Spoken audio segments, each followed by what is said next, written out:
What's good, party people? This is Voodoo in the Woods, and last night was UFC Vegas 29. We're gonna be breaking it down for you, but the we ain't just me.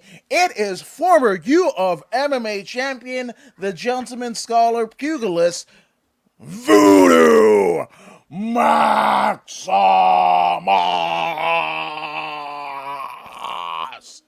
Share, share, like the Chinese will say. Share, share, share, share. Uh, you know who I'm with, man. None other than 8 a day, Mr. Woods. 8 pints a day. The hardest working man in showbiz. Hey, Right you know there. what? James Brown had 7 different outfits in 7 different services, as did Aretha Franklin. So I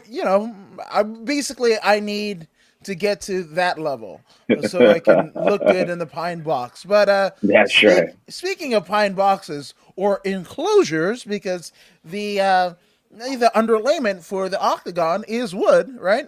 We had a pine box of a different sort with Mm-hmm. zombies and 50K. Oh Mm-hmm. my. We had Mm-hmm. UFC Vegas 29 and some motherfuckers got put to sleep. Mm. At first, I was a little worried, when we did this show, or I believe what, Friday. I was a little bit. I mean, the matchups, I was like, but I'll keep a positive. I'll be positive about the whole experience, and I was shocked and surprised at the outcome. It was actually more entertaining than I anticipated. I love this particular show very much. Yeah, no, this is probably one of the most, I'd say, memorable cards in this kind of UFC Apex Center era. But then Hmm. again, we'll have one next week, and we're gonna be saying the same shit. So, and I was having Mm, a talk with one of my neighbors, not the hugest MMA fan and what have you, but he follows it some, right? And mhm, I was just talking about, it's so hard to be a fucking star. Like the UFC pretty much erodes your kind of progress and your bargaining power with your name, mhm, notability, right? Because mhm, like mhm, you might do some cool shit this card, and then mhm, next week there's something else, right? Like, mhm, tell mhm. me if I remember, the fucking undercard of Connor and Poirier 2, which happened just this past year. I mean, fuck this year. This year. Happened this year. Could I tell you? And I'm a pretty big fucking, what is it, advocate and provocateur of combat sports. But I could not tell you one motherfucker who fought on that undercard. I can barely fucking tell you who won. Yes, yes. In your defense, we have been saturated with so many events every week, and that's just the UFC. We also have to look at the LFA and the PFL and the Bellator and the One FC, and it's just so much. I'm not complaining. Don't get me wrong. I'm not complaining. If you are not shining bright like a diamond, we're not gonna remember you. That's just the bottom line. Competition is stiff these days, and like going to the UFC reminds me of when I was going to a Horace Mann Middle School. We used to jump on a train, right? The train, at a certain time the train will come, and it's not like the train would just stop. It's one of those industrial trains, right? So as it's Yep. moving, maybe some 25, 30 miles an hour through the hood, we will run, grab it, create momentum, grab it, and then ride it down for as far as we can, then jump off. Now, a lot of fighters see the UFC is that trend. A lot of fighters they want to just grab the train and just go along instead of creating momentum. You know what I'm saying themselves, so they don't get their arms ripped off. And a lot of them end up getting their arms ripped off because they're being stubborn. Oh, I'm not a entertainer. I'm a fighter. This and that. No, man. No, no, no, no, no, no, no, no. You want people like Adam Woods to remember you as the undercard? You have to do something out of the ordinary. You have to break yourself out of the pack. That's what we're going to remember. And if you can't do that, like Connor did, we will forget that you were on the undercard of such and such card. And Yeah. this is life. This is life. No, 100%. But that also almost ensures that this guy will never be seen in the UFC octagon at all. That being John Jones. He's not getting that money, nor is anybody, aside from Connor. Once Connor leaves, that fucking gravy trade is gone. Is Gone, absolutely gone, gone. gone. Yeah. Unless Um, somebody learns from the past. If someone is able to learn from the past, like when you say Connor is gone, he will become the past. If someone is able to learn from that blueprint, it can be reproduced. But are they, what is the word I'm looking for? Are they humble enough to take that route? This no, is the question. no, I think it's beyond that, right? Because like I said, again, this oversaturation of just UFC, right? And it's conditioned an audience, right? Almost a la Monday Night Football back in the day, that the mid 70s when they had it, right? You're conditioning every Saturday night. There's fights on ESPN, right? Hmm. Which is again, ESPN is a derivative of ABC Sports, right? Hmm. Hmm. So it's almost the same deal, right? Almost the same archetype, but I don't know, as live fights are starting to happen again, or what have you. Well, if I can get fucking free fights now, right? Well, why am I going to pay 70, 80, 100 plus dollars for a fucking local show Yeah. when Yeah. I can do it here? But then also, again, to be memorable, you can get a highlight knockout, you can have a fucking fun ass interview and shit like that. And then until next week, when somebody Hmm. has a fucking devastating knockout Yes. and a fucking entertaining interview, and you're Yes. swept Yes. to the ether. And again, Yes. that's almost like fucking Monopoly, right? Because nobody really gets over. Yes, yes, very true. And another thing that I want to touch on real quick. I was watching. I was scrolling through my Instagram and I came across this little clip of the guy that used to hold the belt before Israel. Oh, The Whitaker. Whitaker. He's talking about, oh, I'd rather be a bricklayer than sell out. I'd rather be a bricklayer than sell out. No one's asking you to sell out, bruh. No one's asking you to sell out. No one's asking you to go out of your way and become something that you're not. You know what I mean? We're asking you to be yourself, but be entertaining. That's all we're asking. We're not asking you to try and become Conor McGregor. You know what I mean? Be entertaining like Conor McGregor is what we're talking about. No one is, oh, I'd rather be a bricklayer than sell out. They, at this age, man, this is a grown man and he still doesn't get it. Still doesn't get it. This is a grown man. He was a champion, reigning defending champion for I don't know how long, and he's got nothing to show for it. Nothing to show for it because he remains in his little box, in his little tiny box. You know what I mean? And he is not getting the recognition that he deserves because of that mindset of his. And it's just unfortunate to see these great fighters go down the drain like that. Yeah, no, and Whitaker. Yes, he had this crazy run, but most of it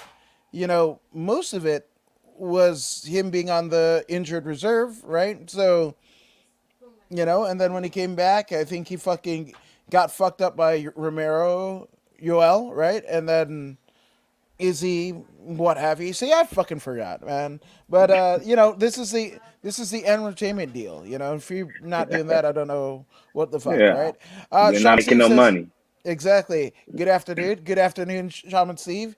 And he must mean you, Voodoo Maximus, but you are a gladiator, says Shaman Steve of you. And in regards to the Connor comparison, it has to be genuine. And Have to be. Don McGuire says, "Hello, my brothers. What's going on?" I Share, will share. confess, I went to a boxing event. Yes, Well, which yeah. boxing event? Which boxing event did you go to, champ? I'm Which probably one? get. He's gonna definitely chime in, but I'm going to say that it might have been something in Missouri, or the Okay. surrounding area. Okay. But Okay. correct me if I'm wrong, good sir. But Okay. yeah, so UFC Vegas 29. This one started out with a fucking crazy fight, way crazier than what I think we thought it was going to be like a kind of submission esque type of affair, and yes, it Mhm. was. But Mhm. fucking Casey O'Neill, man, who thought the Scots had the fucking jiu-jitsu like she did to beat a Yes. Brazilian? She beat a Yes. fucking Brazilian in jiu-jitsu, in her route Yes. to win. Uh, Third round, standing rear naked choke. Yes.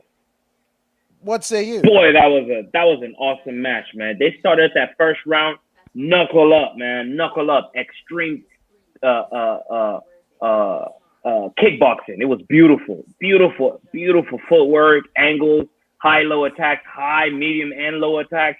The IQ here was quite beautiful. The fight IQ from both ladies. It just so happens that one was slightly better, man, and that's O'Neal. O'Neal is she's gonna be something special, man. Granted, she doesn't get injured or anything like Yeah, that. All things constant, she is on her way to superstardom. no, 100%. And I mean, the commentators were kind of alluding to we could see a future of flyweight contender in her, which I agree. yeah, I agree. absolutely, I absolutely. agree. She doesn't have a number next to her name, but again, kind of. I mean, every every promotion, every division, I would say, is it's never been more stacked. So Hmm. the flyweight. I mean, that's Valentina's fucking deal, man. Like Hmm. that's Hmm. you know that's I don't want to say and be a cliche and say murderers row because every gym Hmm. has a bunch of killers or murderers Hmm. row. Hmm. And also, I Hmm. come from Inglewood where people think you're going to be a killer and end up on death row. So I don't like using those euphemisms. Good day, you know.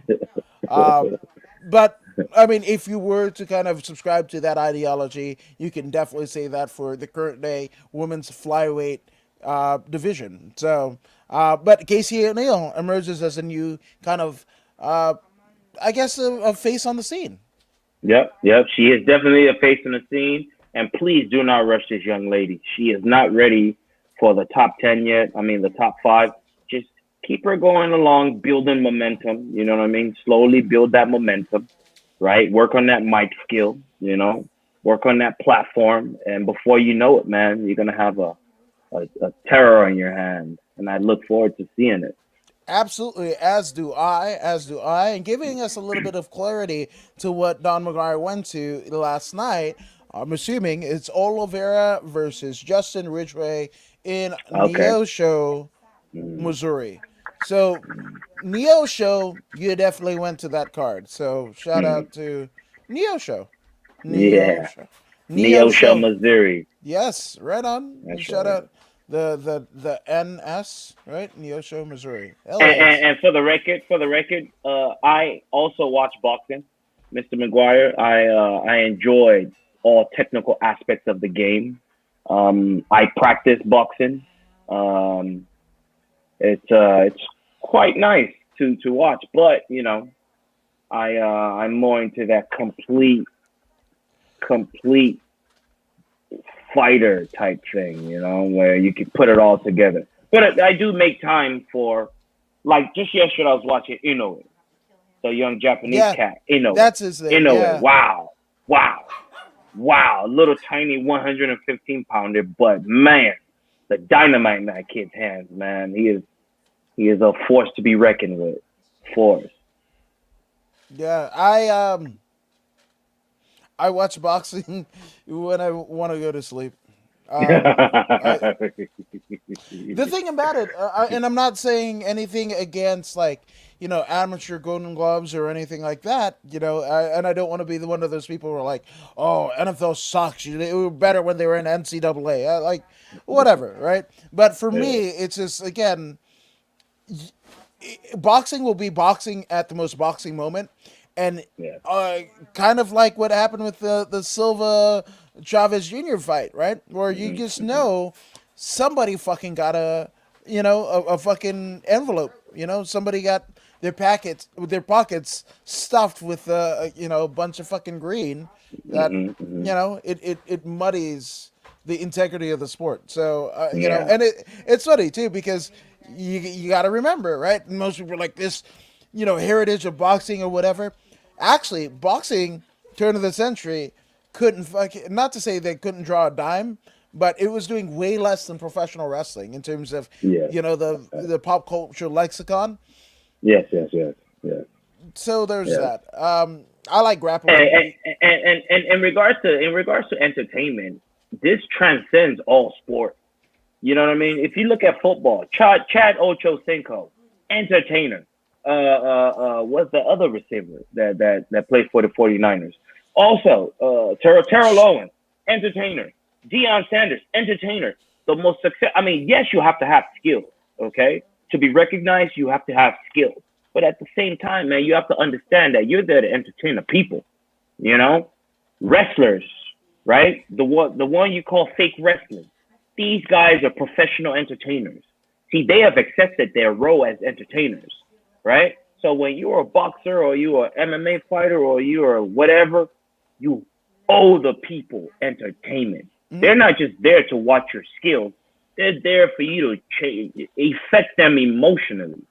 This is why they're there, right? It's great. Yeah, your skills are great. But at the same time, you have to also remember they are paying money for you to entertain them. So please entertain. Yeah. Yeah, and Don McGuire says I'm a boxing and Muay Thai freak. Yes. And Wow, kind of low shot. I would never speak about wrestling or MMA in that matter. No, it's not. It's a matter of personal preference. I just again, the last time that I got excited about a boxing match, it was Canelo versus Triple G, both times, Yes. and Yes. it I understand. disappointed me. It disappointed I me. totally understand. Yeah. I like Fury when he talks. I like Tyson Fury when he talks. Will I pay to watch him fight? Probably not. And again, it's a personal preference. It's not never did I say boxing is better than professional wrestling or professional wrestling or whatever. It's just like I just I discovered boxing at a time where there was no MMA. So it was just like Right. wrestling's in a Right. ring, boxing's in a ring. Right. And then I saw Right. MMA and I was just like, Mm-hmm. ah. And but that the same Mm-hmm. thing. Like I can't watch like Greco-Roman and amateur wrestling or sumo wrestling, which Mm-hmm. again, I used to before. Like Mm-hmm. I stole a car from Costco, right? Like a Matchbox car or whatever, and my dad's like, "You can't watch wrestling." They come in the middle of the night because my dad and stepmom worked as bathroom attendants at the clubs Mm-hmm. on Sunset Boulevard, and Mm-hmm. they came in early. And here I was watching Channel 18 here, which is the Asian language station, and it was fucking sumo wrestling. I was that much of an affix and whatever. And they're like, "What are you watching?" And I was like, "Sumo, sumo what?" And I wouldn't give it to them because I was like, the minute I say wrestling, I Mm-hmm. knew I admitted wrong. So I was just like, so I know what it is, but can I, because I know like MMA exists? I didn't know MMA Mm-hmm. exists. Like Jerry Springer, I liked, right? Because I thought it was like in wrestling before wrestling. Could I watch Yes. fucking Jerry Springer, which is still on the air, and Steve Yes. Wilkos and Jose Luis Cinsura, right? Yes. Any of those shit. Like, Yes. and I'm not saying that shit. If you like it, that's awesome. Fucking do Mm-hmm. you, right? But Yes. I can't watch it because I know MMA exists. I know, like, fuck WWE. Ugh. Oh, like I've got it on in the background, but I'm like, you got Shayna Baszler being fucking scared of a fucking doll. No, Mm-hmm. New Mm-hmm. Japan exists, so I'm gonna watch that. If I want my That's wrestling right. fix, there's tons of shit. Like my peeps over in Scotland. Aisha Raymond and Fierce Females, Yeah. ICW, and all that with fucking Molly Spartan and Casey. Fuck, I forgot her name. Casey Owens. Casey Owen. Yes. Yes. Um, Yes. they're fucking killing it over there. If I want to watch Yes. wrestling, that's what I'll do. Yes. Yes. AEW and WWE don't fucking do it for me anymore. Yes. Yes. Yes. I was also a huge fan of boxing before MMA, of course. I mean, I grew up in the era of Mike Tyson, Julio Cesar Chavez, Yeah, and Oscar De La Hoya. These guys were on a whole nother level. Now we have these guys of today. They have huge competition, man. They have huge competition. MMA is huge. I yeah. mean, when you look at a Uh, boxer and then you look at your average MMA fighter, when it comes to reality, my mind cannot lie to me. I can't convince myself that boxing is on that same level, which is why I kind of let it go, because boxing used to be that tip of the spear, and then MMA came. Then I realized actually it gets worse. You know what I'm saying? So now MMA is yeah. that tip of the spear, and I say I put all my time into that. Well, and it's relative, right? Boxing might seem big to us, but total disclosure, before kind of COVID happened, I was an Uber driver, rideshare driver, all over town. And when they're like, "Oh, you're so good at this, but aren't you good at anything else?" That's what my customers would ask. I was like, "Well, I also do interviews for MMA." And I'm like, "What is that?" I was like, Mm-hmm, "UFC." They're like, "What is that?" Like Conor McGregor. Who is he? mm-hmm, Like they didn't know. There are people mm-hmm, here in mm-hmm. LA that have no fucking idea, but they know some garage band that they found on what is it, Spotify or whatever, that they're going to see, sell out the fucking Staples Center, or they know KSI and Logan Paul, that they're going to the Staples Center to watch them box, and that's it. And again, that's what I'm talking about. In terms of entertainment, everybody's got a different preference and what have you. For the years that I was a wrestling fan, at a time where it wasn't clicky or cool to be a professional wrestling fan, and people would be like, "Why the fuck do you like it?" and whatever. I've heard it all, so I don't at all hate on anybody's kind of preferences. Do what you want, and especially with your Right, hard-earned right, money. right. If you want to get the zone, if you want to pay for fucking Logan Paul, if you want to pay for UFC, if you whatever the fuck, and for the Enjoy. fighters. Yeah, and for the fighters, get your money. If that comes by way of the UFC, Combate Global, One Championship, Triller, fucking whatever the fuck that Anderson Top Silva rank, did last. Fuck, top not rank even Top boxing.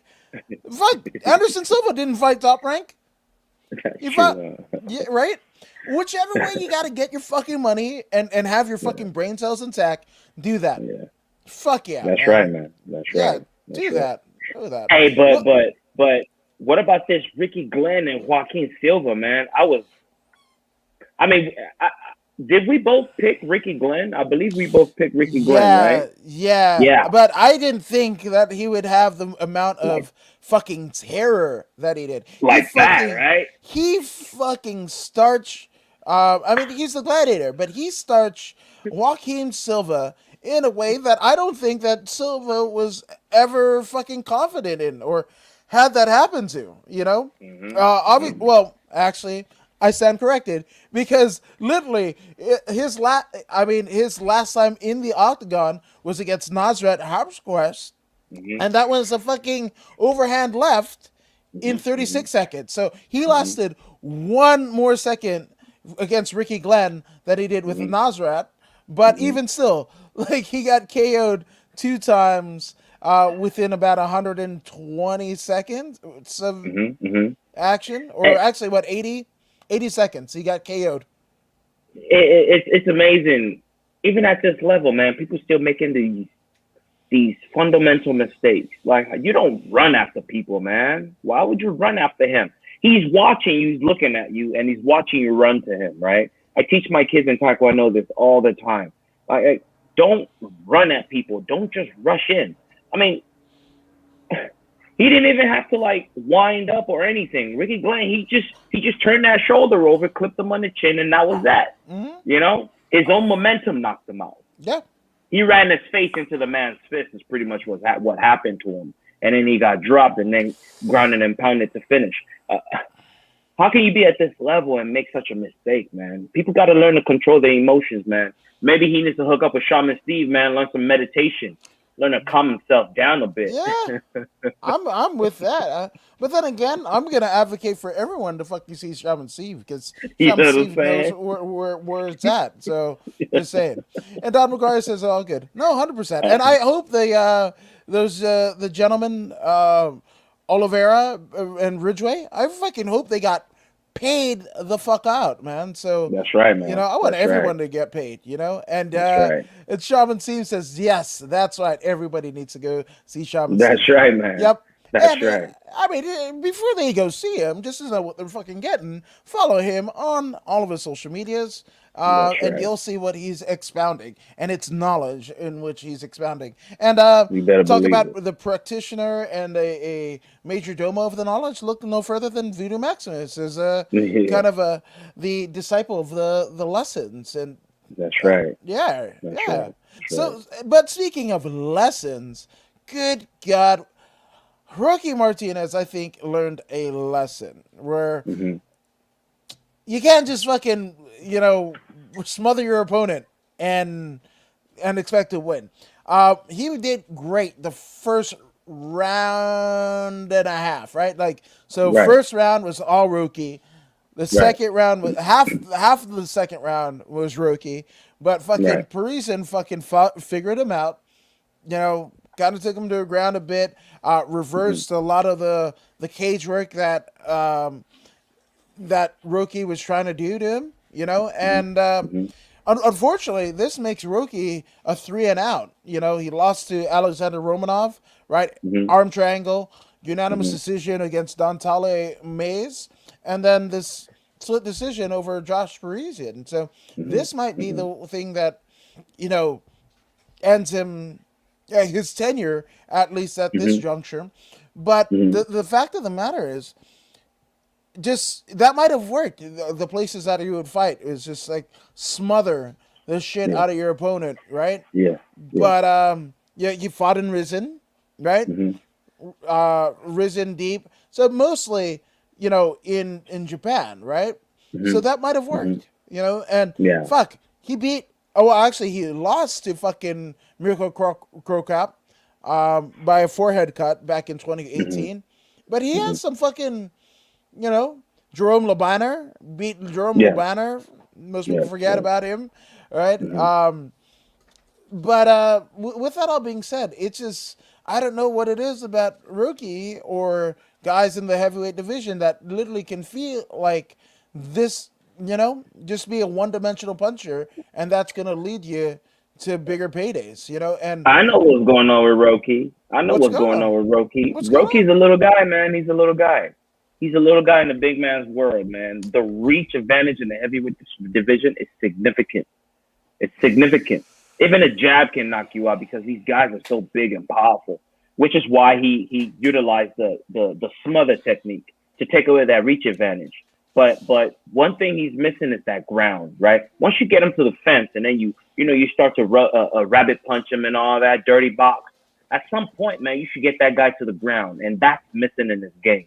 You know, he's got heart. I'll give him that. He surprised me yesterday. I was a little bit surprised at his performance. I didn't expect him to have such heart. He moved forward when he had to. Actually, he moved forward the entire. So it happens that the guy that he was fighting was taller. You know what I mean? That height is significant in the heavyweight division. Based on his heart, he might stick around.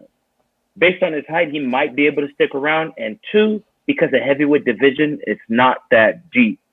Not that deep.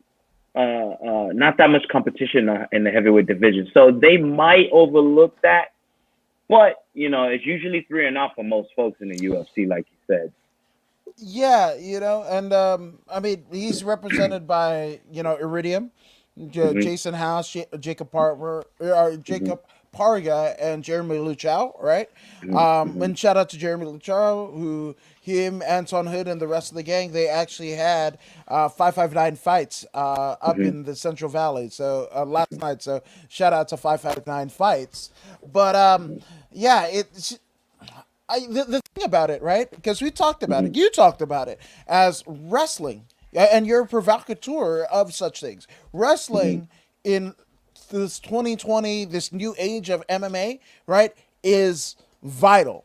It's vital, Mandatory. mandatory, right? Hmm. And as much of the smothering that Rookie did, imagine if he would had a decent, single leg or a double leg, right? I'm not saying that he had to be fucking Dan Gable, but Hmm. fucking give me something.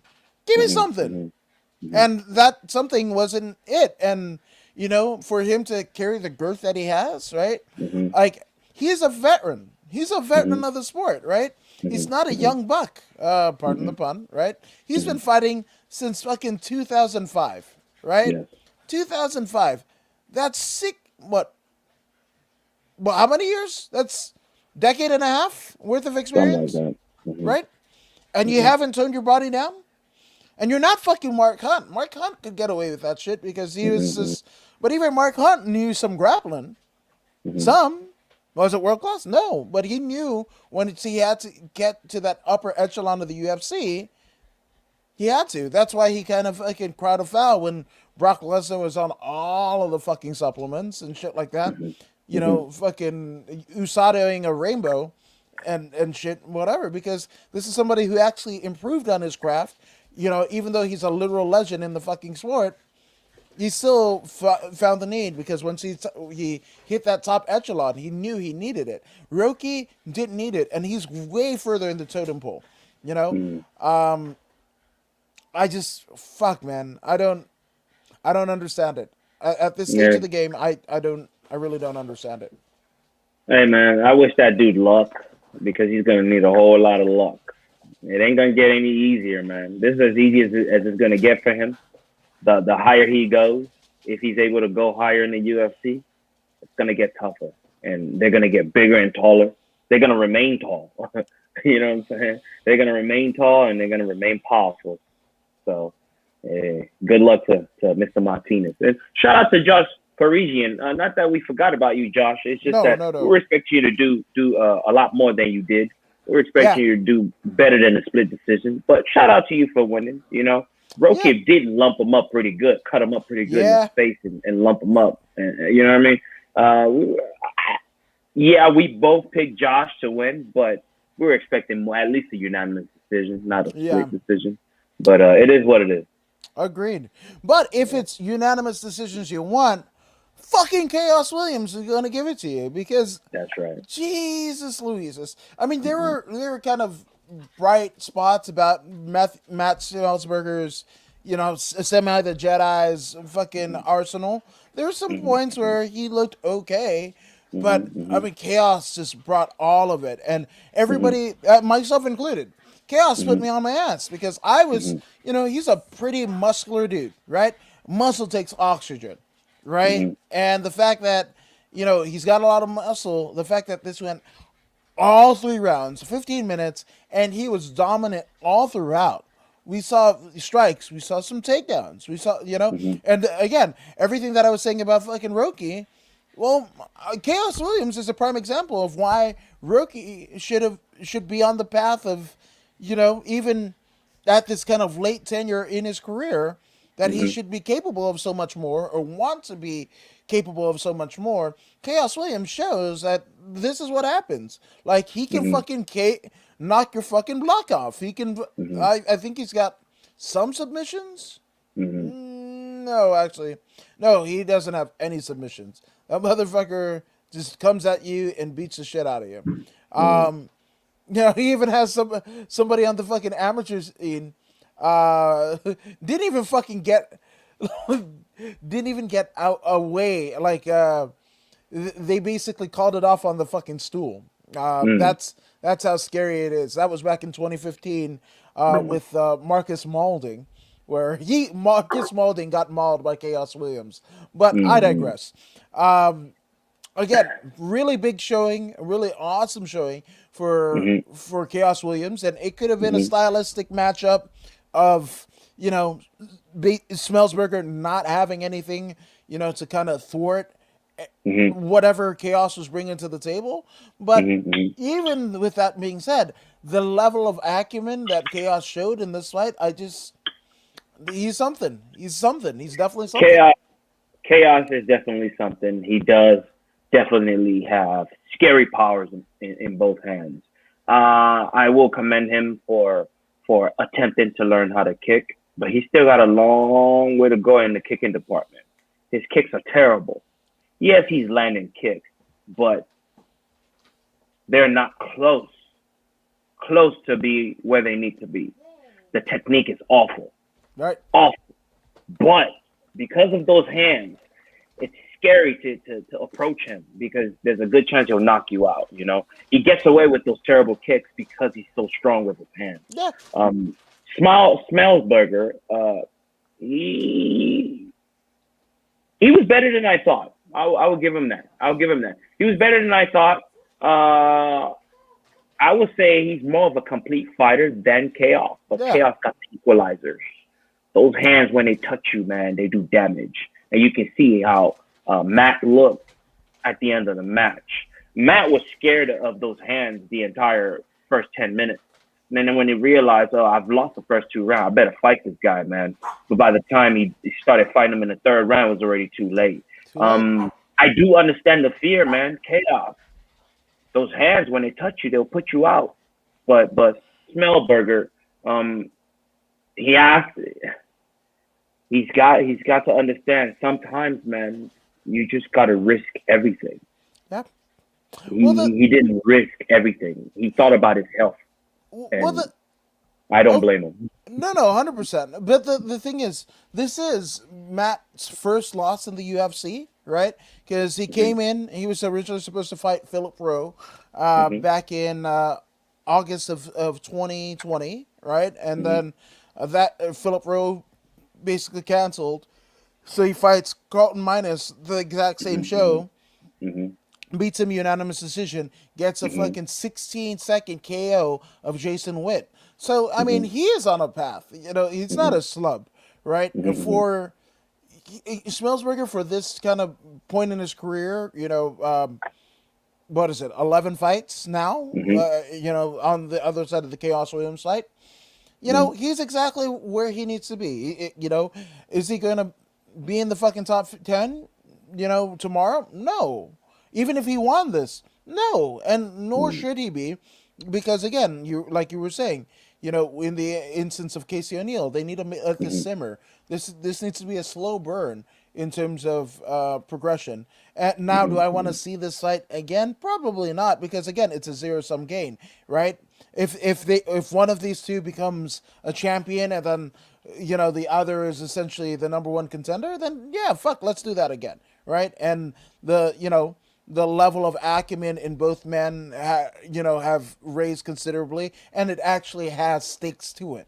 But, you know, this was for the most part, a one-sided thrashing, you know, so I mean, what's the point in running this shit back? You know? It was an entertaining fight, but in watching this fight, I saw huge holes in Chaos Williams. Huge holes. Oh, yeah, 100%. A very good kicker would beat him very easily. Like a Wonder Boy. Wonder Boy will beat him in 2 rounds or less. Yeah. Very simple. Very simple. Chaos. He comes through with excellent combinations, right? But then he's moving like a freight train, right? And you can't do this against a dude like that. You have to be able to keep him back. This is a perfect time for the Muay Thai teeth. Dudes like this, like Chaos Williams, that like to just bum rush you, this is the perfect time for the teeth. You have to be able to put that teeth right in the solar plex and send him right back where he came from. And Mr. Smellberger did not initiate this. Somebody like Wonder Boy, like I told you, will take him out quite easily. Yep. You will be surprised how easily a kicker can take out a Williams Chaos. But it is what it is. He won. Good for him. Not hating on him, but I just see huge holes. Very easy to beat this guy. Yeah, it's gonna a good martial artist can beat him. He's just a fighter. He's not a martial artist. He's a fighter. And I understand this is how he makes a living, but I'm thinking in regards to competition, right? This has nothing to do with Chaos. I'm looking at what he brings to the table, and I'm looking at what can beat what he's bringing to the table. And someone who is classically trained, like in Taekwondo, karate, these sorts of people would destroy him easily. No, 1,000%. So we'll see. Chaos could be another fucking a darker, hopefully less controversial as Platinum Mike. If Mhm.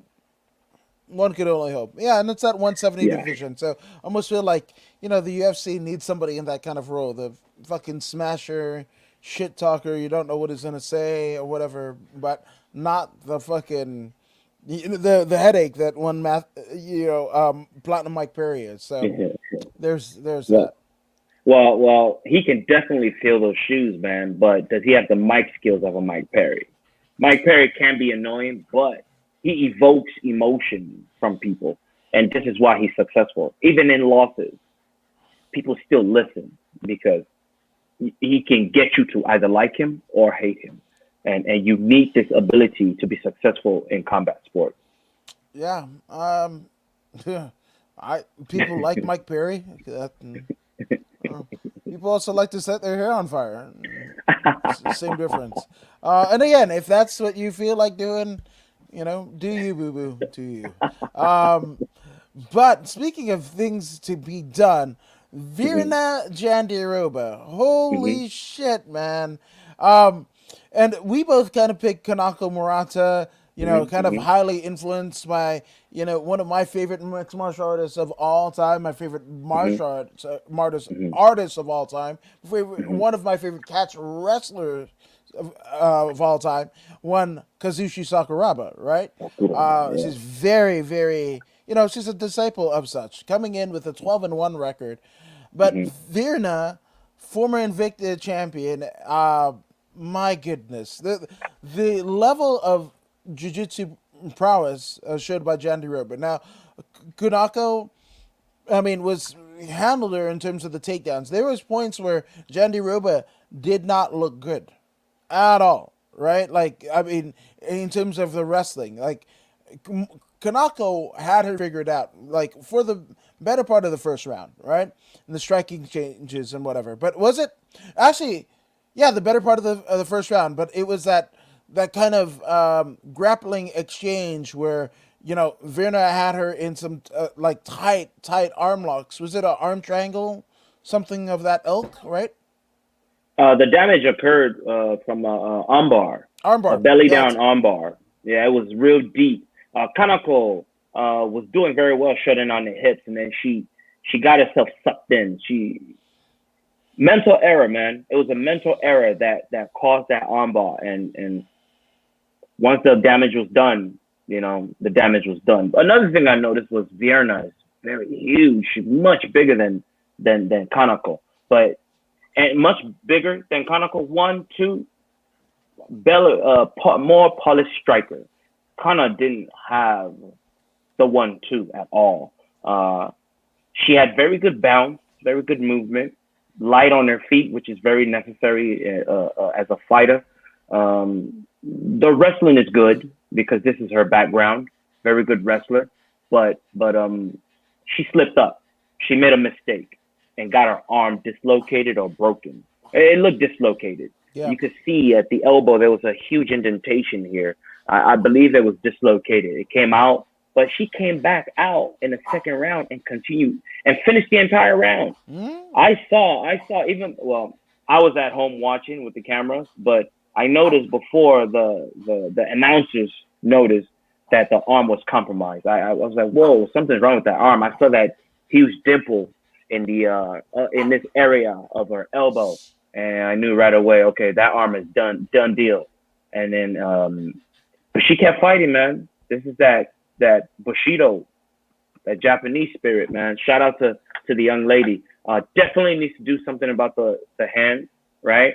If you cannot set up those takedowns, you're not going to be getting those takedowns. And the only way to set up those takedowns is to learn the jab. You learn the jab, the two will follow. Once you have the one and two, the rest is easy, right? She's got to do something about the ones and twos. Boxing, boxing, boxing, and lots of boxing. Hook up with Inoue. Do something. Do something. Because if you are to be successful in this genre of combat, you need the one and two. Without it, you got nothing. No, 1,000%, 1,000%. But big win for the former Invicta world Yes, champion. yes. Again, I once this kind of shoulder injury, I definitely want to see Murata back, but it's going to be a long time coming. It seems like because Hmm. she needs to improve her well, the fact she needs to heal her arm, right, and Hmm. then B, the fact that she needs to work on her hands. So, That's right. but I hope we see a better Konako Morata. John Hiroba, man. This shit is like a number one with a bullet, man. She, proves that, she's a champion, regardless, a championship level and caliber fighter wherever she Hmm. goes. It's not just an Hmm. Invicta. She's not Hmm. just a big fish, small pond. She can do this shit Hmm. anywhere. Yes, 17 she and can. 2. Damn near Yes, she undefeated. can. Yeah. Yeah, she definitely can. I mean, she's only lost to some of the greatest, two of the greatest ever. So Carlos Barza yeah, and Mackenzie Dern, right? Mackenzie Dern. Yeah, Right. the Mackenzie Dern is just beginning. We haven't really seen anything. I mean, just like I was just saying that Connor, man, Mackenzie Dern has employed excellent coaching. Uh, the same coach of what's the young man's name of Chito Vera, Yeah. same coach. I Uh, forget the coach's name. He's a Perillo. badass dude though. Perillo. Jason Pirelli, Perillo. yeah, Jason. Yeah, that dude, man. He understands. He understands. He understands his game, man. He understands his game, and the what he's done with Mackenzie Dern. Oh my God. I mean, now Mackenzie, you just don't have a fear of her jujitsu. Now you got to think about the hands. Now that's two things that you got to think about, and that's huge, huge. When you can make someone work like Khabib, we know wrestling. Watch out for the wrestling. Don't worry about anything else. Watch out for the double leg because you can't stop it. But now we have Mackenzie Dern. She's got two things you need to worry about. She can either punch you out or she can strangle you, right? This is significant, right? Yeah. This is significant. And then it gets more dangerous when you learn how to kick. Now that's three things you need to watch out for. So sky's the limit. When we look at the champion, Bullet Valentina, she's got all of those things. She's got those hands, she's got the feet, and she's got the grappling. This is why she's so dangerous, right? Because she's well balanced. So Mackenzie Dern continues to grow. Vienna Jandiroba continues to grow, right? Sky's the limit for these ladies, man. So I look forward to greater things. I look forward to it. No, as am I. As am I. Definitely Jandaruba is a former champion and proving Hmm. that she can do it here. Mackenzie, Brazilian Jiu Jitsu multi time champion, world Hmm. champion. And, it's just fun times ahead. The next Hmm. 3 years in all divisions, it's going to be phenomenal. So, That's right. um, aside from the fact that we might have everybody fighting for robots, or people won't get paid anything because there's a fucking UFC every week. So I Hmm. digress. I digress. Hmm. But we're gonna get some cool fights out of it. Hmm. Speaking of cool fights, man, Nick Yeah. Negremanu.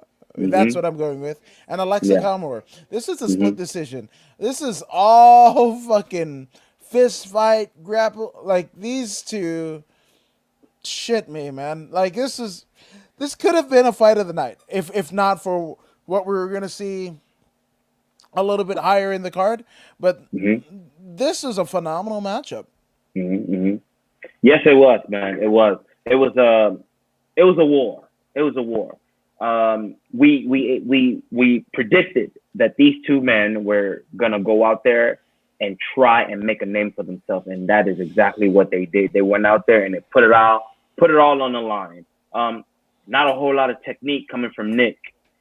He was just a come forward. He reminds me of those elk, no, not elk. Those from the two towers. Those the bad guys. Orgs. He reminded me of an orc or whatever those things are. Just forward, and it paid dividends for him in the end. Lots of pressure, lots of pressure. He got hit a lot, but he did a lot of hitting himself. Alexa had very good footwork. He hit the angles a lot. But the opponent just wouldn't go down, man. There's nothing more terrifying than a human being that you hit so hard but keeps coming. He keeps coming. This is a terrifying thing. You hit them with everything you got, but then they keep coming. They keep coming like a nightmare. Like you can't control your nightmares. And this was what it was. Nick was a nightmare in there. Do I agree with the split decision? I picked Nick to win. Do I agree with the split decision? Both gentlemen should have received bonuses just based on their performances alone. But me personally, I look for skill and execution of that skill. Alexa executed his skill very, very well. You could tell he was more polished as a striker. He was more polished. I'm not going to argue with the refs with the what? You're not going to argue with the judges? I'm not going to argue with the judges for this because they picked the guy that I picked. So okay. It's like whatever. You know what I mean? And this was a coin toss anyway for us, man. We didn't really have a horse in this race, so it is what it is for this particular match. But it was an entertaining match. When it comes to entertainment, I was thoroughly entertained by these two gentlemen. Nick needs to do a lot more before he runs into a complete martial artist and he'll get hurt really bad. Yeah. But Alexa did his thing. He will get another match real soon. I see it. Wow. I'm so glad, speaking of entertaining, I'm so glad when you're like, oh, the Twin Towers and the two guys that go, ah! I was like, it could have went a whole nother fucking way. And I was like, Lord of the Ring is the name. Lord of the Ring. I was like, Lord of the Ring. That's too hot for me. Fuck. And essentially, like everything you said after the fact also supported that ideology if your mind went there. So never forget. But I digress. But jeez Louises. Yeah. The immortal fucking Matt Brown. Holy shit. Second round KO of the younger the brother of the Bellator World Champion, Douglas Lima. He defeats Diego Lima. Just fucking flatlines him. Like fucking dead dick in the dirt. Like, it was crazy. And the cool thing, not that we'd like anybody getting their fucking block knocked out, unless you're Mike Perry, but the fact that Matt Brown has defeated both of the fucking Lima brothers. Yes. How many people can say that? Not many. Many can't even say they beat one. But he might be the only one to say that. He might be the only one that can claim that. He is. And obviously, Matt Brown, Ultimate Fighter, he won the Ultimate Fighter season 7, right? Yeah. But he basically beat Douglas way back in 2007, February 9th, 2007. So damn near, a decade and a half ago, right? But he has the distinction of beating both Limas. We don't know. It's not apparent how he beat Douglas, but he fucking KOs Diego. Jesus. I also got some new information. I didn't realize that he was actually a coach for the Lima kid. When Uriah Hall was a coach, he was a co-coach with Uriah Faber. Oh, Faber. So he had coached this Diego Lima kid back then. Yeah. Wow. So the kid was his coach. Wow. Yeah. You can't make this shit up. You can't make it up, man. You can't make it up. Hey, this is the only thing that I do not like about this sport, man. At some point, you're gonna have to fight someone you know or like or friend. Let me tell you, man. When I fought AJ Bryan and that other kid, Sergio Perez, I hope I'm saying the name right. Sergio Perez. Just because we fought together as amateurs, it really screwed my mind up. I don't know why. We're not friends. I don't talk to these dudes like that. If I see them in the street, I'll say hi. but nothing past that. We don't have each other's numbers or anything like that.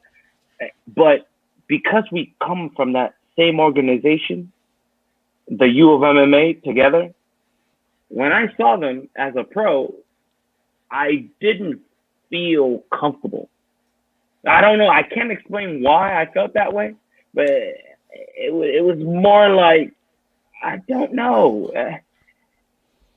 I don't know, man. I don't know. There's a locker room connection. But possibly that's what it is, man.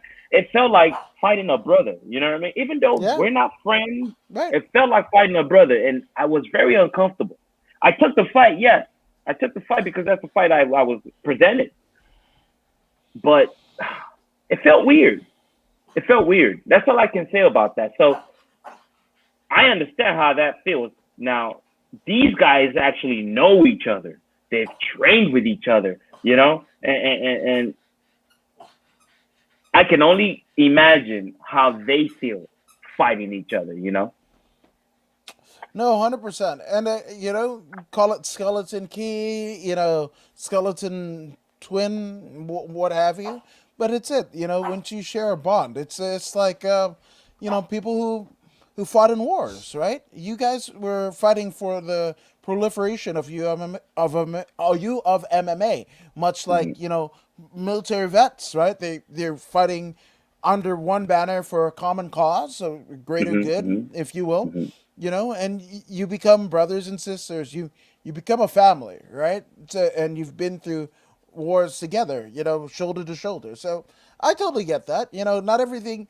Hell, this is it was a plate to the bone. If you guys know the movie with Woody Harrelson and Antonio Banderas, it's two guys.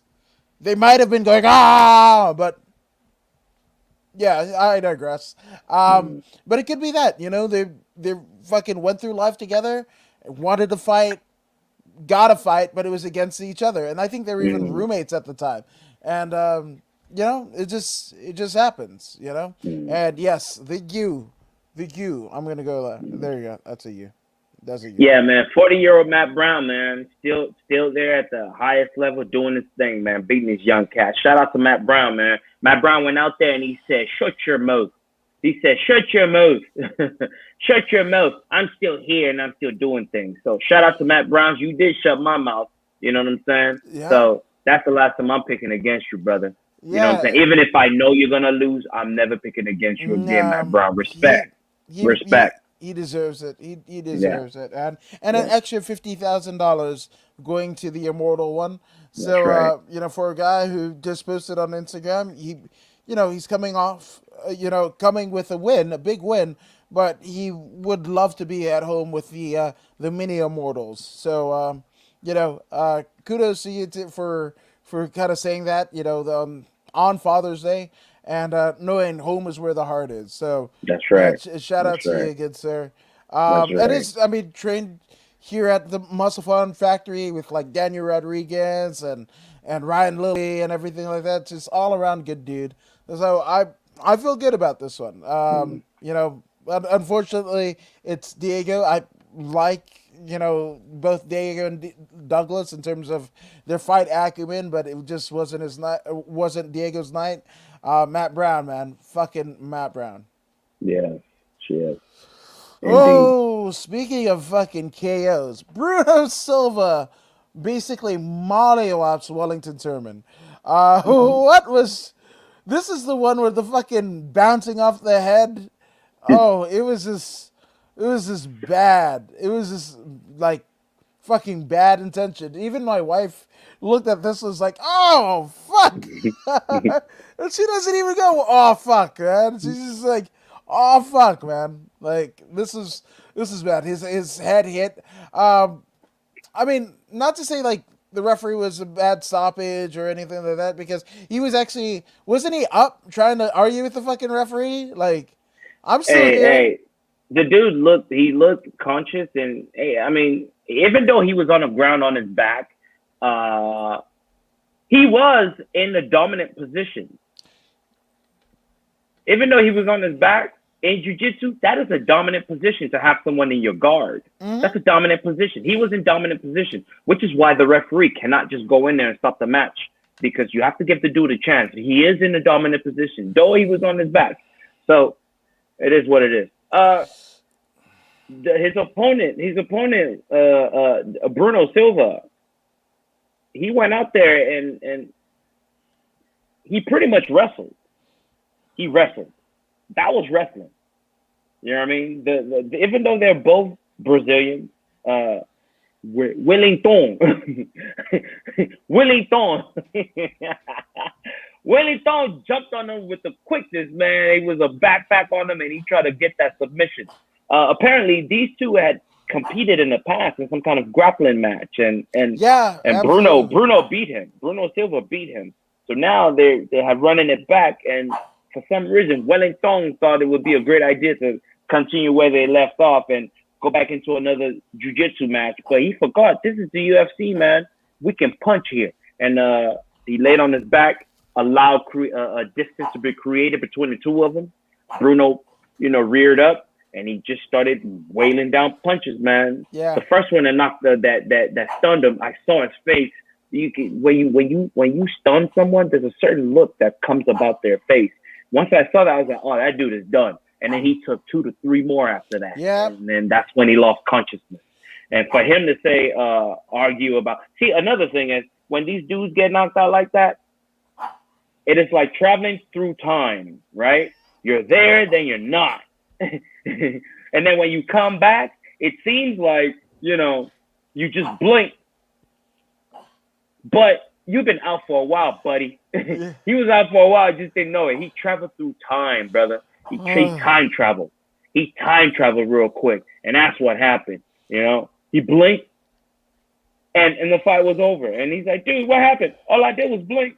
Sorry, buddy, but you got knocked the F out. Yo, I mean, see, in terms of, time traveling, it will always be synonymous with fucking Back to the Future.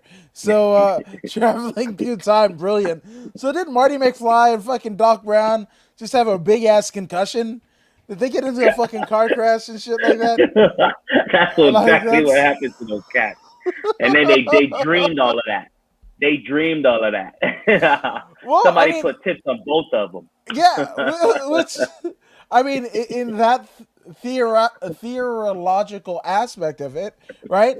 Well, that also explains, like, Ian McCall, Uncle Creepy, fucking, dosing motherfuckers up with mushrooms, right? To kind of set them into another fucking time travel to kind of counterbalance whatever the trauma that they had before. So it makes fucking perfect sense. Voodoo Max was dropping fucking knowledge on motherfuckers. Good God. Oh, Shaman Steve, you should be proud of your good brother here. Because, shit, he broke it down. I was like, oh, damn. Yeah. Right on, Voodoo. That's... Hey, you know how your computer sometimes it shuts down, and then when you reboot it, it goes back to where it left off? That's what's going on with these cats, man. When that brain gets shut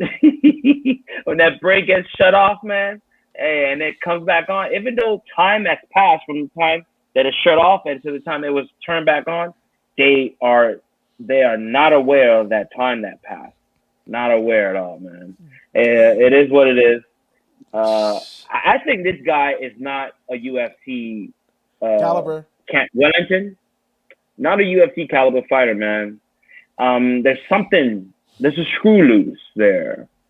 He's a punching bag. Yes, he has won in the past, right? But not at this level, man. I don't think it's good for his health to continue on in the UFC at this level, in this weight division. These guys are big and strong, Once you start hitting the 170, 185, the punching power. I mean, the dude knocked him out on his knees. He was on his knees.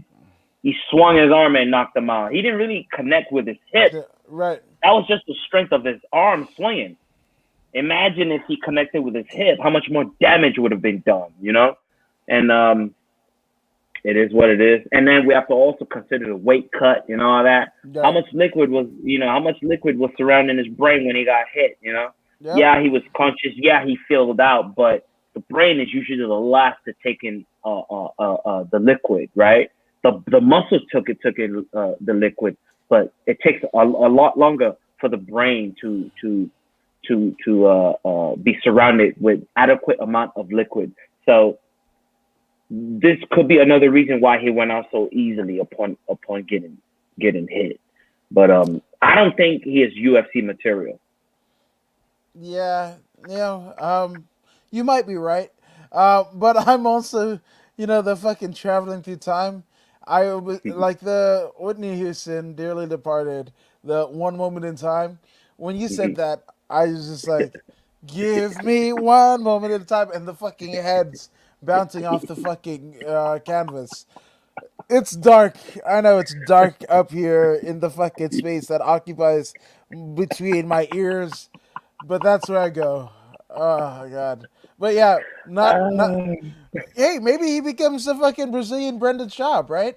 You are Hey, the Joe Rogan to Wellington Turman's, Brendan Schaub. Like you're not an elite fighter, and he fucking drives around in Maseratis and has a podcast and shit. I don't know. somebody, somebody needs to talk to this fella, man, because um, at least not in the UFC, man. Not in the UFC Uh, because I've seen him fight more than once, and it's that, nothing about his skill wows me. Right? If he sticks to jujitsu tournaments, then good. But he doesn't wow me, man. He doesn't wow me, and he's gonna get hurt really bad. That's what I see in his future. So okay, so Joe Rogan. Let's play a game here. Joe Rogan Hmm. said on his podcast said, "Hey, you're not a elite fighter to Brendan Schaub, Hmm. right?" And then Brendan Schaub ends up doing a fucking podcast himself and also doing Hmm. comedy, much like Hmm. Joe Rogan. Hmm. So, in your line of work, would Wellington Turbin be an asset or a liability?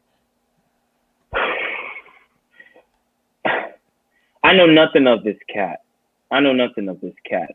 But he looks to be someone that will be a great mechanic or something, fixing cars, you know. Not an not an MMA mechanic, right? To fix his No, holes in his game, not an whatever. MMA mechanic. Oh Stay fuck away it. from MMA, brother. Don't teach anyone. I don't see him teaching anyone anything. Don't teach anyone, bro, especially combat. If he wants to teach jujitsu, that's fine. You know what I mean? No one is getting punched. You know what I'm saying? And his jujitsu looked quite nice, actually. He had very good jujitsu. But unfortunately for him, he was in there with another excellent jujitsu practitioner in Bruno Silva. So his jujitsu was nullified. But then, I mean, he had no presence in that match. He didn't realize that his opponent could actually strike from where he was at. He didn't attempt to close the distance. You know No. what I mean? Let's move on, brother. Let's move Yeah. on because this No. cat right here. It's kind of pissing you off. Well, to be fair, apparently Wellington Turman doesn't know Joe Rogan. No, Neither do I. But Joe Rogan is amazing, and he's also literally 5'2". hey, he won't be getting a jump start, man, with his career like Joe did for Brandon Schwab. He won't be Schwab. getting a jump start because no, he doesn't know Joe Rogan. And hey, and I saw that, by the way, that writing in the sky, Joe Rogan is 5'2". I It's saw it literally in 5'2". the sky.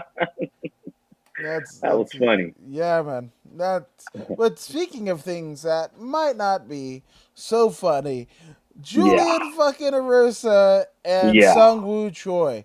My yeah. goodness. I mean, based on, Arosa's pedigree, I thought Juicy J had it. Um, and we even saw his teammate, Hmm. Casey O'Neill, talking Hmm. about, hey, you gotta watch out for my dude. Hmm. She tweeted Hmm. after her big Hmm. win, like, fuck, Hmm. which in its own right could have been a $50,000 bonus, right? When Hmm. she's saying, watch out for my boy Julian, Juicy J, Hmm. gonna fucking handle shit. Well, $50,000 did get dispersed in this match, but it wasn't Julian Arosa. It was Hmm. Sung Woo Choi. And Dongwoo. my goodness, man. Sungwoo fucking has like star written all over him. Yes, he looks like the fucking missing member from BTS. Yes, he could be a fucking K-pop superstar, but he also has knockout fucking power. And what did he say? And I think I thought of you when I said it. He kind of fucking ditched the interpreter, and it was like, I think there was only one aspect of the interview with Michael Bisping that he needed the interpreter to kind of figure some shit out. But the parting word, he gave out some shout outs to his fucking gym and everything, and it was like, hey, I am learning English so I can communicate with all the UFC fans. I was like, this shit is. He must be watching Voodoo in the Woods. He must be fucking deciphering all of the wisdom that Voodoo Maximus is percolating, because this is right out of your book, good sir. Hey, man, look, they're all watching, bro. They're all watching Voodoo in the Woods. Like, share, and subscribe, by the way. They're all watching Voodoo in the Woods. The ones that matter, their coaches are watching. They're all watching Voodoo in the Woods because they know, hey, look, man, no one is here to blow sunshine up your skirt. We're not here to blow sunshine. We're spitting facts.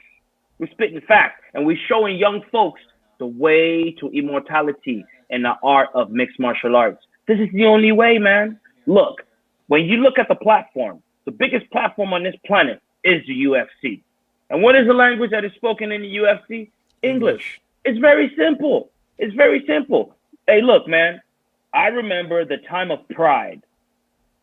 All the American fighters, when they grabbed that mic after they went, arigato, arigato. You have to, when you are in Rome, you have to be like the Roman, like the word says. When you are in Rome, you have to be like the Roman. So when you are in America, or you are fighting on an American platform, guess what? You have to do your absolute best to speak English. It doesn't have to be perfect, man. No one is asking you for perfection. No one is asking you for perfection. Jose Aldo. Nobody's asking you for perfection. Do your best. If you want to be recognized by this audience, look, American audience are some of the rudest people on this planet. Yeah, facts. Especially in not American audience, American fans. Yeah. MMA fans, American MMA fans are some of the rudest people on this planet. It's a fact. We all know that, right? And we've accepted that. Now, you as a fighter, you know this about the American audience, and you're not doing your best to appease them? Come on. Come on. These are the people that are going to pay the ticket. You know what I mean? They want what they want. They want what they want. And it is what it is. They want what they want. You need to go out there and you need to perform in front of this audience, man. Yeah, you have to go out there and say what you need to say. Like this kid, Choi. Choi, I could not understand a lick of what he was talking about. But guess what? He tried. Guess what? He tried. He tried. Not only did he go out there and perform, he went out there and he performed. After he performed, he did his absolute best to try and speak English. This is how you grow. This is how you grow. It is what it is. Yeah, no, it is what it is. James Barrett says, hey, James shut up. Barrett? Voodoo, you're an ass. Yeah. And my sister needs a boyfriend. Okay, James Barrett. What is going on, James Barrett? What is it that I said that you disagree with? Please, let's have a conversation. What is it I say about Troy that you disagree with? I would definitely like to answer you and have a discussion with you about this, because everything that I've said, I've been on point.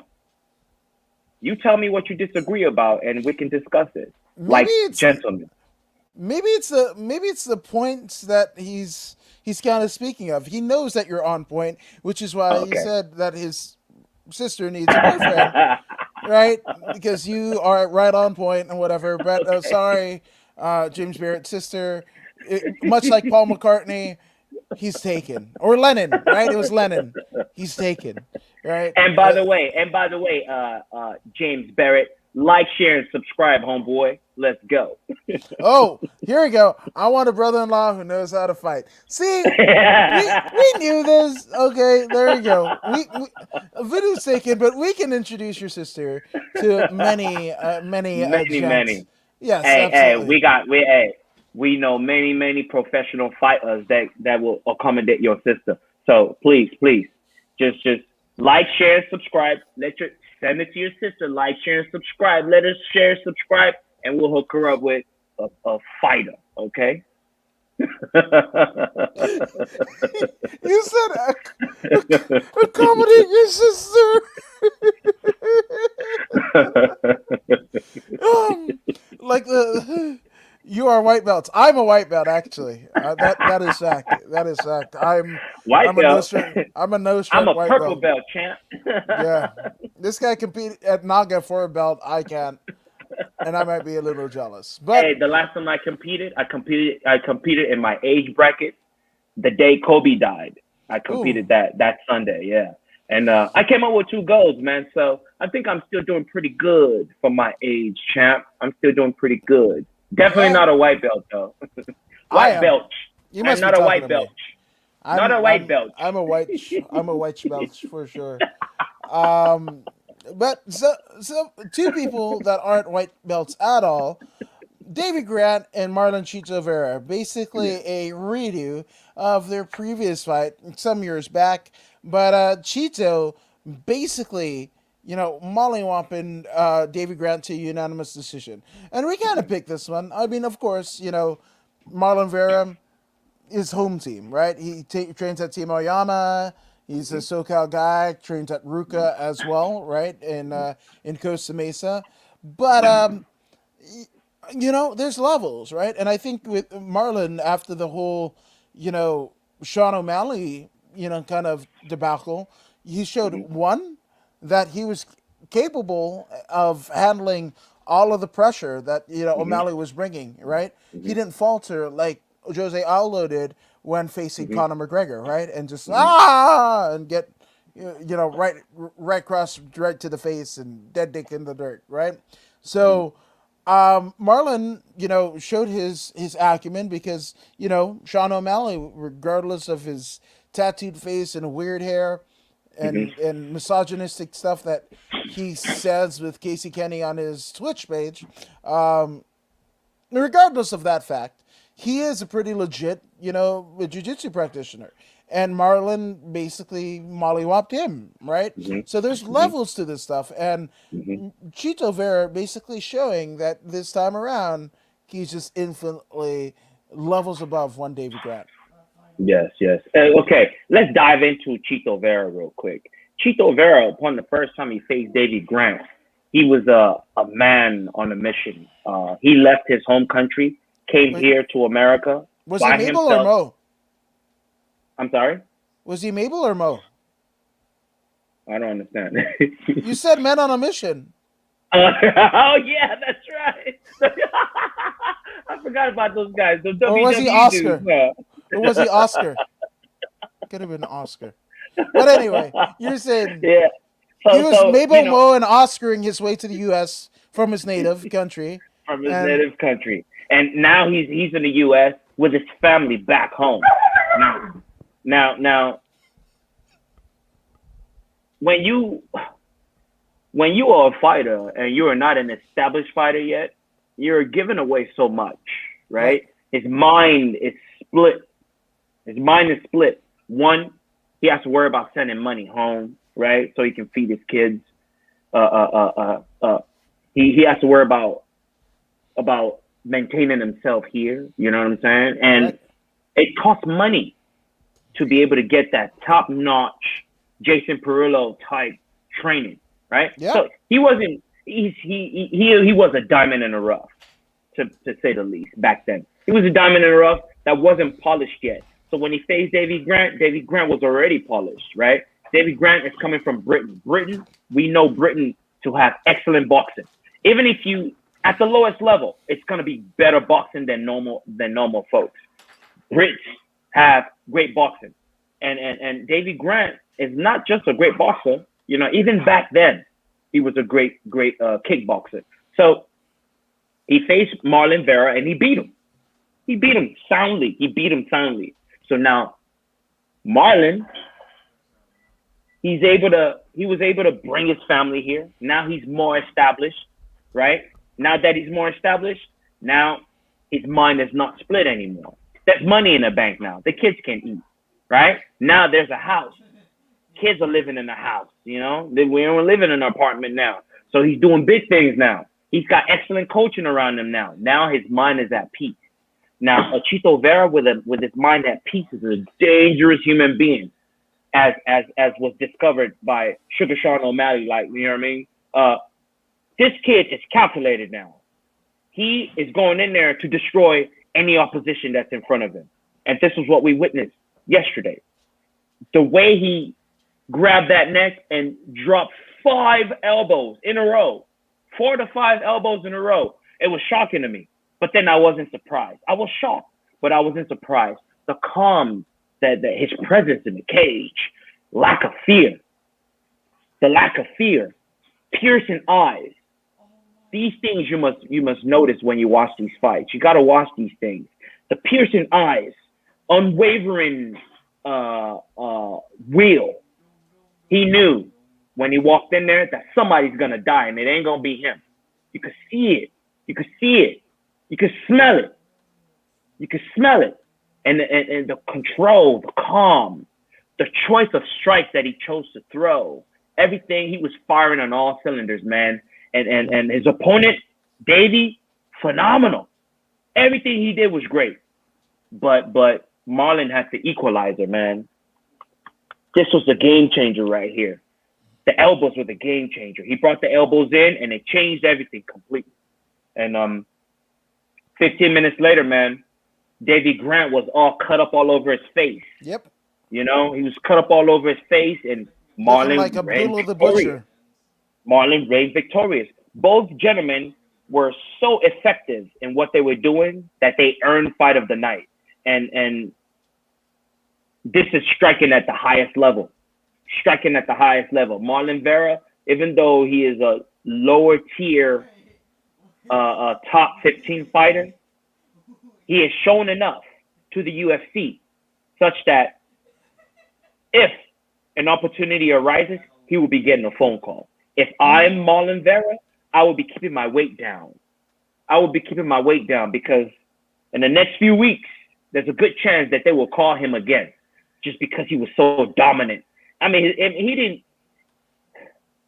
he was a step ahead of his opponent. His opponent was equally as good as he was, but he was a step ahead the entire time. And he had that equalizer, that elbow. You know what I mean? The elbow was on point. And wow, I was in awe of his performance. I totally agree with the unanimous decision because he dominated all 5 rounds. And yeah, Marlon, keep your weight down, man, because your way into the top 10 is going to be a 2-week notice type fight. This is how he's going to get his way in. Mm-hmm. He's got to keep his weight down. He's got to remain focused.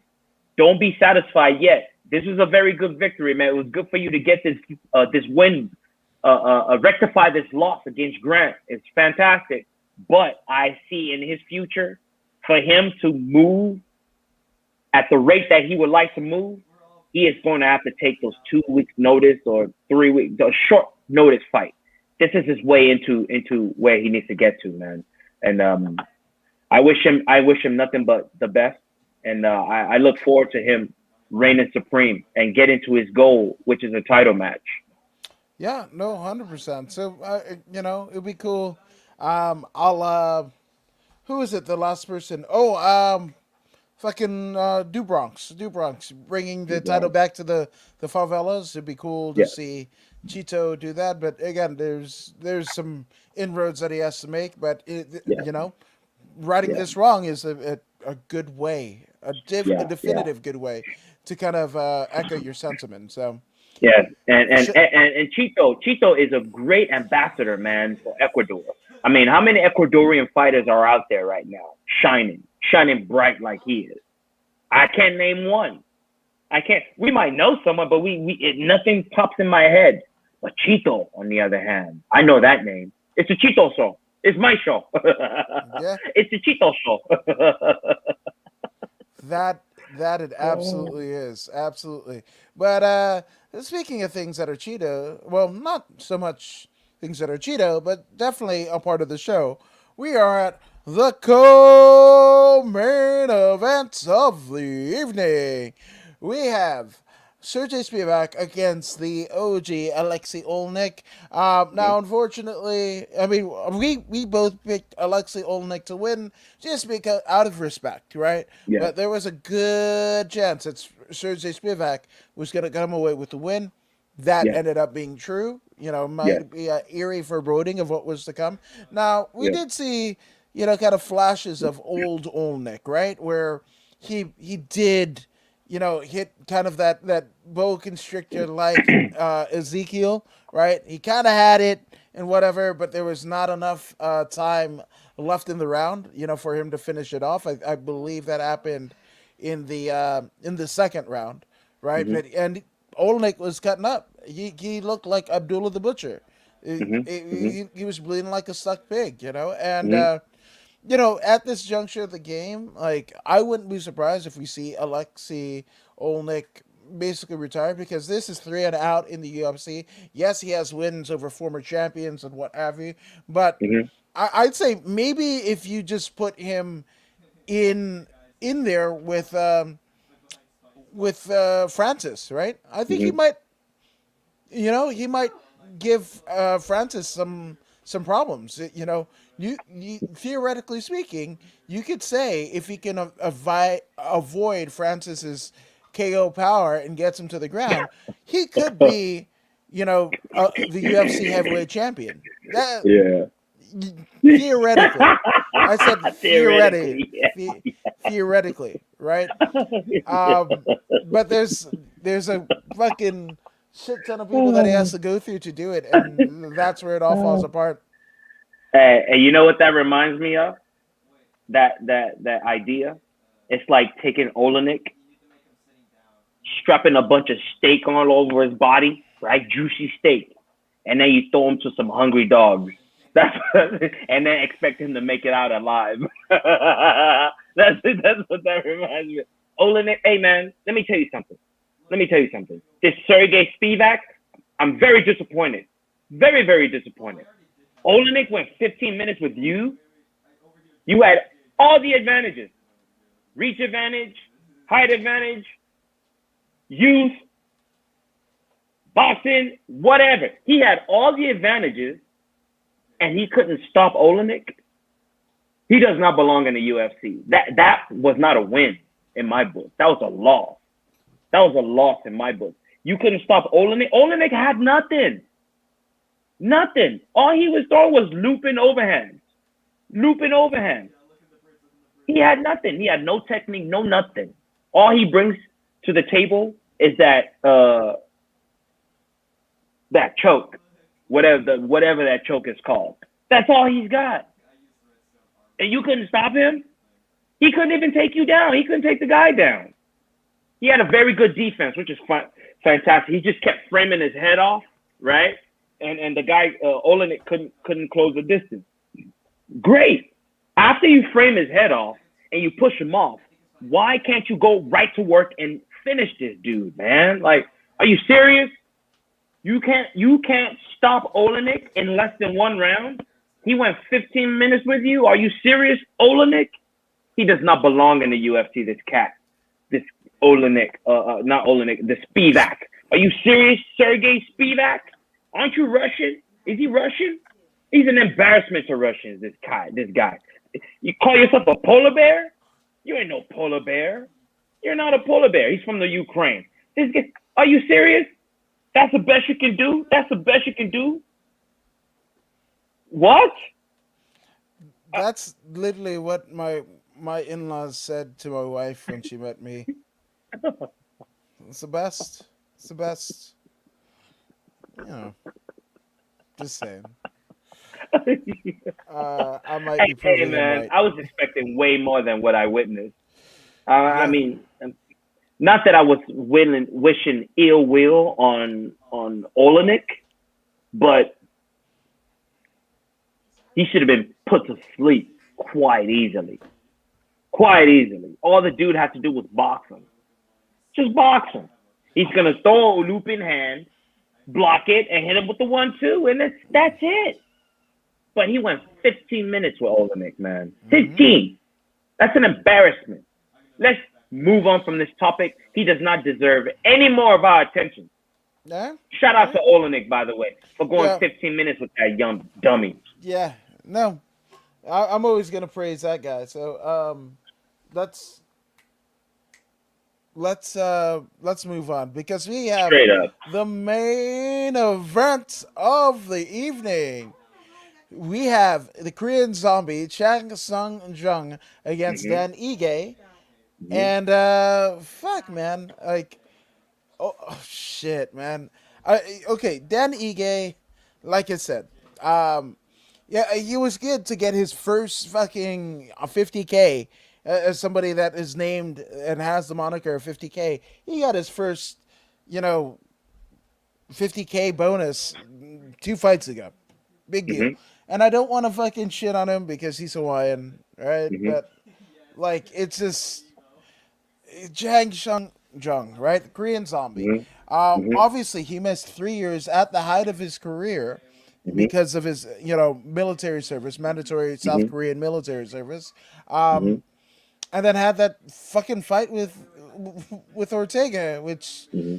made him contemplate a lot of things, take him to a Mm-hmm. lot of dark places. And I feel, and nothing against the South Korean government, South Korean, right, Mm-hmm. government, but I would argue that if there was an exemption to be made, I would have made it This was it. here because Chang Mm-hmm. Sung Jung, even after all of that, I Mm-hmm. I would argue that he'd probably be a champion. He'd probably be Mm-hmm. reigning champion right Mm-hmm. now. Mm-hmm. I love the fact that he hooked up with Eddie Cha. That was Mm-hmm. an amazing decision, to do. Obviously, Mm-hmm. he lost a title opportunity against Jose Aldo, but I mean that Mm-hmm. was when Aldo was on fire, He right? he was in that match though. Aldo was on Yeah, fire, but he was in that match until his shoulder dislocated. right, It wasn't that absolutely, Aldo like outclassed him. right. He was in that match. He was in there with Aldo. He was in there toe to toe the entire time, and then he threw out his arm, and then that was what did it. It wasn't like Aldo outclassed him or anything like that. He was there. He could No, have probably beaten Aldo. I wouldn't have been surprised if he beat Aldo. right. And but like here's the thing, right? And he came back, right? From Mm-hmm. it was at 2013 right after Aldo to the Dennis Bermudez fight, right? That Dennis Mm-hmm. the Menace Bermudez fight, the Mm-hmm. 2003 to 2017. So he did Mm-hmm. this 3 years and then basically, trained for the Dennis Mm-hmm. Bermudez fight. But Mm-hmm. since Mm-hmm. Aldo, he only lost to Yair Rodriguez Yeah. and Ortega. Imagine the Mm-hmm. fights that he would have had, and we're probably gonna get it, right? Him and Holloway, we're probably gonna get, Zombie versus Holloway. Um, but I would argue that he would beat Volkanovski right now. But then I also think everybody I can beat Volkanovski right now, I'm with you. I'm with you because Volkanovski's ace in the hole is that takedown. right? Chung Sung Jung doesn't mind going down. This is the Nope. first man to ever drop a twister in the Mm-hmm. entire combat sport history. You know what I'm saying? He's the first one outside of Eddie Bravo in jiu-jitsu. He is the first one to do it when it matters most. You know what I'm saying? Against a credible opposition in Leonard Garcia. He did what he had to do, and he took him out with the twister. So he's not afraid of the ground. Can he beat Volkanovski? Definitely can beat Volkanovski. He's got the boxing prowess to beat Volkanovski. He's got the kicking game. He's a complete fighter. He is a complete fighter. He's just got so many killers in front of him before he gets to that title. You know what I mean? If he was to get in there against Volkanovski right now, I say he beats Volkanovski as well. Mm-hmm. Most definitely. Most definitely. Yeah, I fucking think everybody beats Volkanovski. Honestly, that dude's a paper champion. I mean, not the level of Aljamain Sterling, but like maybe run below fucking Aljamain Sterling. in terms of paper UFC champions. And I mean, they're the only two, right? Like Yeah. the heavyweight, the fucking light heavy. Those are all legit dudes. Fucking middleweight go down from fucking 150. Hell, they would have a more legitimate women's atom weight if they brought in 105. That needs to Hmm. fucking happen. There's so much talent out. There's so many great fights that could happen in the Hmm. UFC, but Dana doesn't want a fucking 105. I'm like, why don't you have a 105? But that's another topic for another Yeah. fucking day. Yeah, that's Yeah. another topic for another day. Um, Fucking Korean Zombie, man. Like, I love this dude. Um, and he makes you he makes it I mean, like, the fact that you're a fan of this guy, he gives you reason to believe everything that he's selling, and he's Yeah. selling a lot. He's selling a Yeah. lot. Yeah. I think he is going to continue his quest and be the first Korean champion. I hope that Yeah. happens. I Yeah. because South Korea does need it, right? Yeah. Especially after the horrendous year. This could be a feel good story like no other. And again, Hey that's why I man. say Hey. South Korea must be listening to Voodoo in the Woods, man.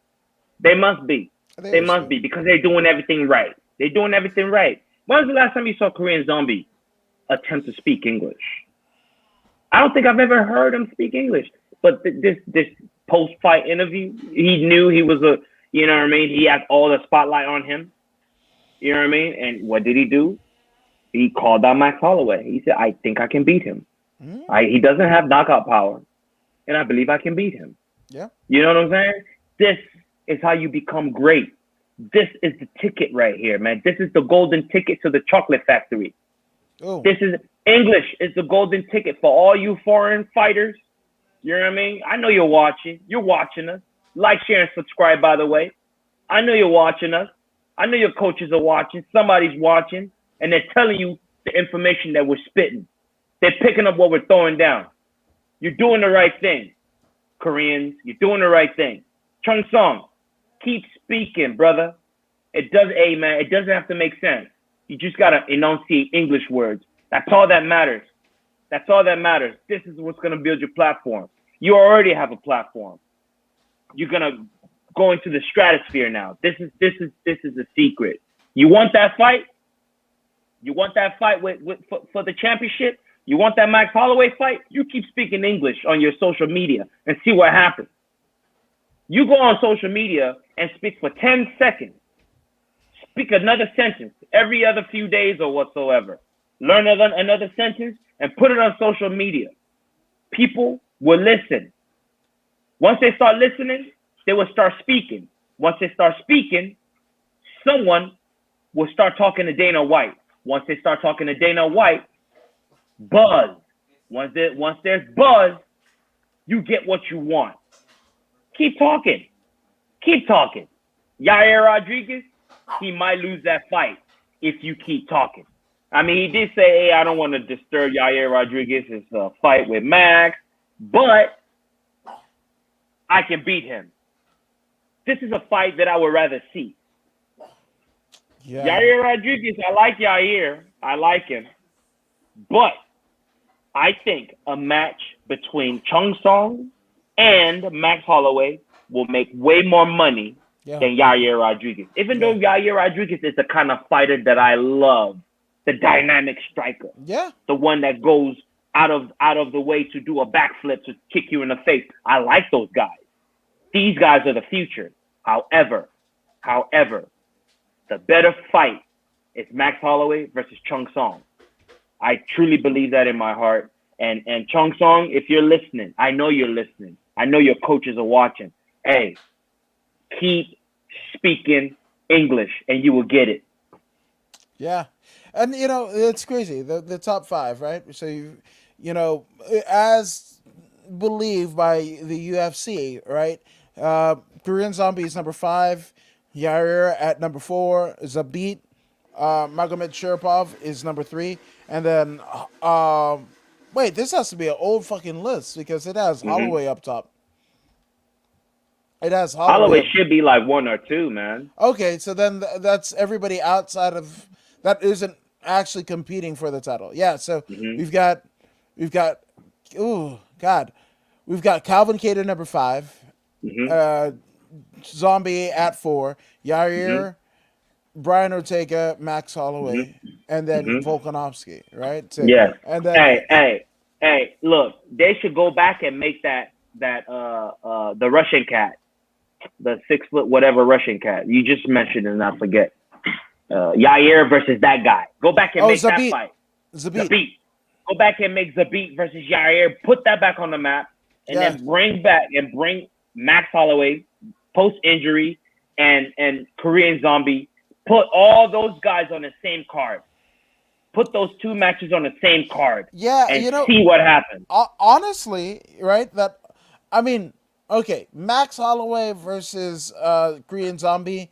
That could potentially be either a co-main on a pay-per-view, just judging on how UFC book shit, right? That could either be the fucking a co-main event of a pay-per-view or the main event of a fight night, right? Much like Mm-hmm. yesterday, right? But Mm-hmm.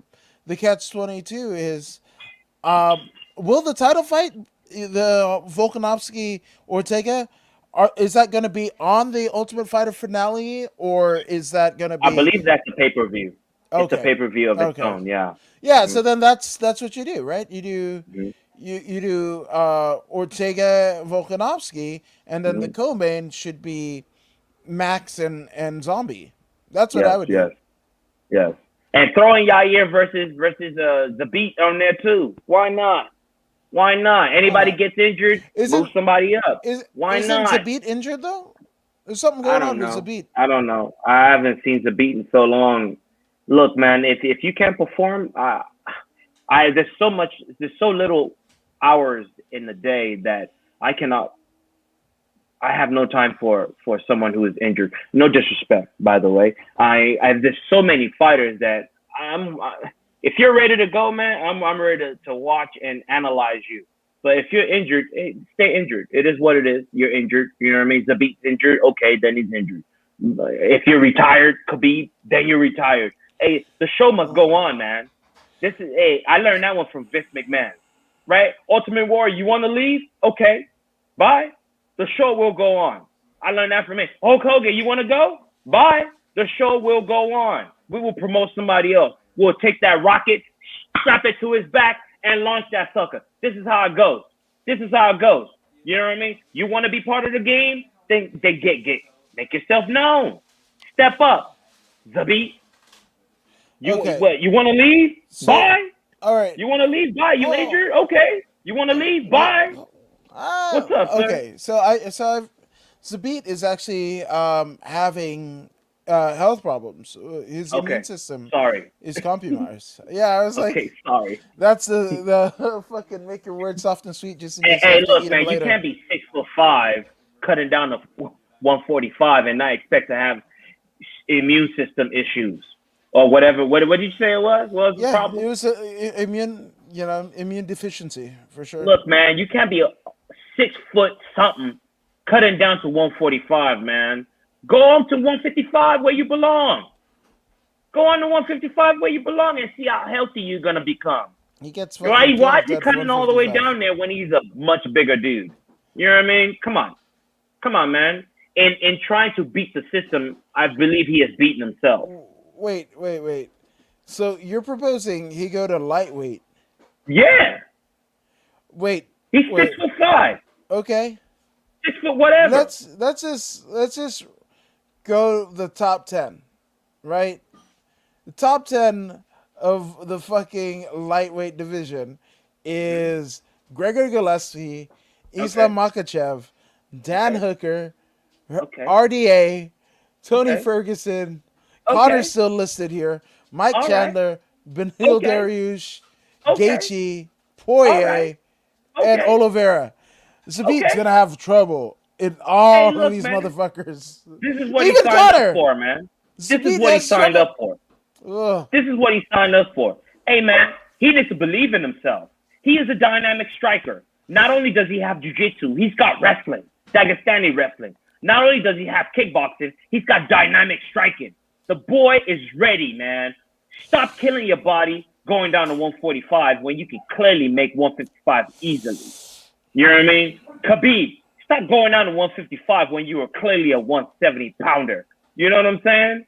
Why do you think Khabib went to the hospital some 3 times with kidney failure? Because he is overdoing it, fighting people he shouldn't be fighting, and then he want to call himself great. Yeah, you're great. Go to 170 then. You talk about I can take down anybody. I can take down anybody. Then take down anybody. Go to 170 and take down Usman. Go to 170 and take down Usman. Zabit, you are having issues with your health because of the weight cut. Let's be honest. The weight cut might not be the whole situation, but I guarantee you it was a significant part of why he is sick. You can't be cutting so much weight and you being such a big dude. And what do you think? What do you expect? What do you expect? I'd retire if that was the. It is Yeah, what it is. It I is what it is. I'd It is what it is, man. If retirement is what it is, then that's what it shall be. Go be a bricklayer. I guess. Go be I a bricklayer. guess Go be a mechanic. Go be a farmer. that's. I guess. And What did Dana White say to everyone? What did he say to everyone? This is not a job. This is an opportunity. yeah.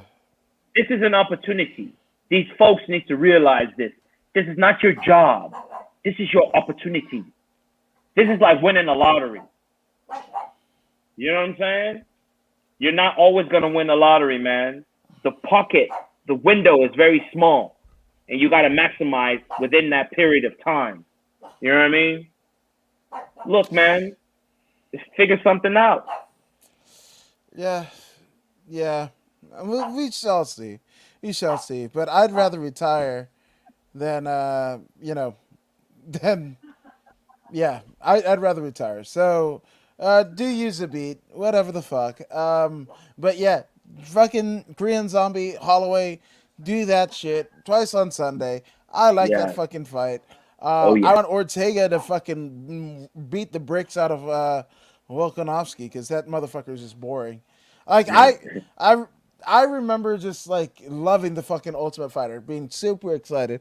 I maybe watched one fucking episode, and Volkanovski and his dopey ass coaches, and it's not Eugene Behrman, right? Eugene Behrman is actually doing some actual shit with fucking Stylebender and the rest of the Yeah. city kickboxing, but it's like Yeah. this weird. I don't even know who the fuck they are. These like weird dopey Well, ass like the same motherfuckers that were with him in Fight Island against yeah. my like having stupid ass jokes that nobody gets and thinking that they're Well, entertaining. Fuck them. Volkanovski is an Australian, right? Yeah. Yeah, he's in Australia. So he trains in Australia. I believe the people that he has there now are this Australian folks that he brought to this Ultimate Fighter cast. Okay. So, but then there's another guy, the guy that's playing with the swab or whatever. Uh, he is from the grappler guy. The grappler guy. He is from John Danaher's squad. I know Oh, that guy. I know that guy. He. I believe he's Australian, but he's from John Danaher's squad. okay. He's part of that team, the I'm not Danaher Death again. Squad or whatever. Again, I'm not whatever. It's just they're not entertaining. So No. that's Hey, I yeah, always fast forward through the whole thing, man. Go straight to the fight. yeah, yeah. The very first episode I watched, but after that it was so boring and ridiculous. I just fast forward the whole thing, went straight to the fight, and I'm just watching the fights, man. That's a good deal. Maybe I should try that. You know, like yeah, but yeah, fuck man, Korean Uh, Zombie, kick ass, fuck yeah, want him to win. It's so cool. But yeah, so that's UFC Vegas 29. I think we're actually gonna get like a UFC Vegas 30 next week, right? Because why the let's fuck go. wouldn't we, right? Two Uh, giants. yes. Oh yeah, Volkov and Surogan. So Yeah. holy shit. So we'll see you back Oh. here Oh sometime yeah. Thursday, maybe late night, Yep. maybe Friday. We don't know. We don't know. Yep. With more Yep. Voodoo in the Woods. But before that happens, Voodoo, where can they find you on social media? Oh man, You can find me on that big bad YouTube, Instagram, Facebook page, and Twitter all day, every day.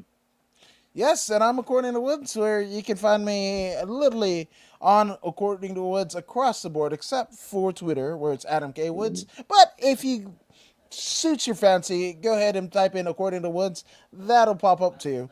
Mm-hmm. And while you're in that subscribing type of deal, the following deal, go ahead and like, share, and subscribe to the Video in the Woods podcast on Facebook and YouTube.